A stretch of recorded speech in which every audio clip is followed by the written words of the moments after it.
E aí aqui a gente começa a dar um passinho a mais, né, nesse entendimento desse conhecimento profundo, para que a gente gere de fato um equilíbrio na nossa vida. Então, o medo, ele não é um mal, porque o medo ele nos protege, o medo ele faz com que a gente não seja temerário e vai fazer uma escalada sem proteção, porque se eu fizer um passo falso eu acabo caindo e morrendo. Então o medo ele é um mecanismo de defesa, o medo ele se torna, né, um problema quando você vive no medo. Isso vai acabar enfraquecendo os teus ossos, os seus dentes, os seus cabelos. Por quê? Porque o medo é a emoção relacionada ao rim e todas essas partes que eu acabei de citar são relacionadas ao rim. E aí você entende o quanto você alimentar uma emoção muito tempo acaba influenciando na tua saúde? Então a gente precisa trabalhar isso. Se eu percebo que eu estou vivendo muito no medo, eu vou precisar trabalhar a segurança, porque qual é o oposto do medo? É a coragem, e a coragem você tem quando você tem segurança interna. Então a gente consegue trabalhar essa segurança para poder reequilibrar. Vão ter momentos de mais medo? Vão, mas vão ter momentos de mais coragem, e é esse equilíbrio. A mesma coisa descanso, trabalho. Quantas pessoas, gente, sobretudo hoje, na era da internet, que acabam chegando naquilo que eles chamam de burnout. O que é isso? A pessoa trabalha, não respeita o próprio corpo, não se alimenta, não dorme. Estresse, estresse, estresse. Chega uma hora que o corpo não aguenta. Então, esse equilíbrio, ele tem que ser diário. É claro que pode ser que tenha um período que você vai precisar trabalhar mais, mas é um período. E esse período, ele precisa ter data de fim, porque senão você não vai aguentar, o corpo não aguenta. E o corpo, ele manda sinais. Então, a gente tem que aprender a escutar esses sinais.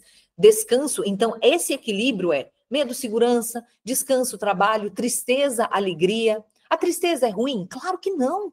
A tristeza é uma emoção que faz a gente andar em introspecção, olhar para dentro. E a alegria é a contraposição. Alegria demais gera euforia. Então, aqui a gente começa a perceber que não existe uma coisa que faz mal ou outra que faz mal. Porque as emoções, elas geram esse movimento.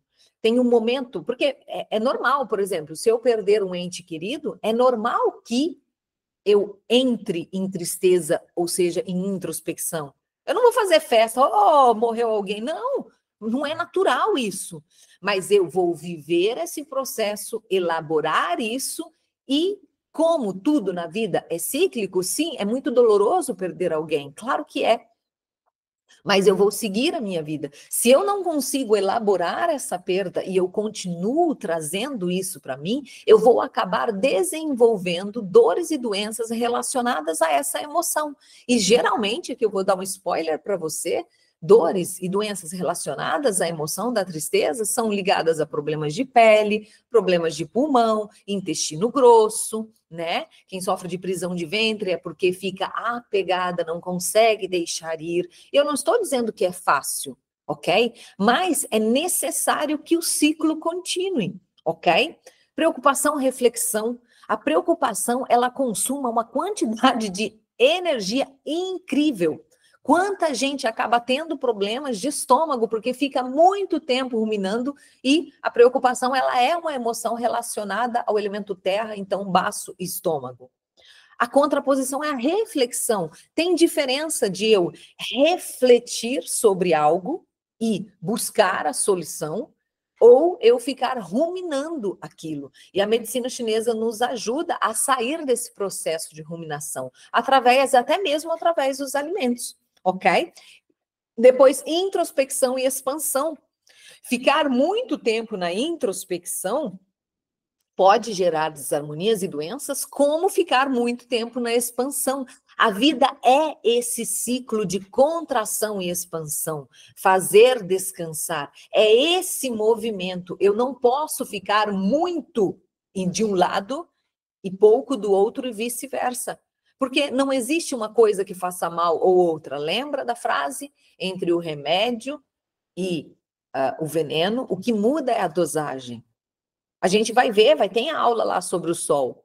O sol é benéfico para a nossa saúde, Mas se você fica demais sobre o Sol, ele acaba trazendo desarmonias. Então a gente precisa aprender esse equilíbrio e esse equilíbrio nosso. É claro que existem indicações, mas a gente precisa, aqui a gente está aprendendo a descobrir qual é o nosso equilíbrio e se observar nesse sentido. Combinado? Bora para a próxima aula.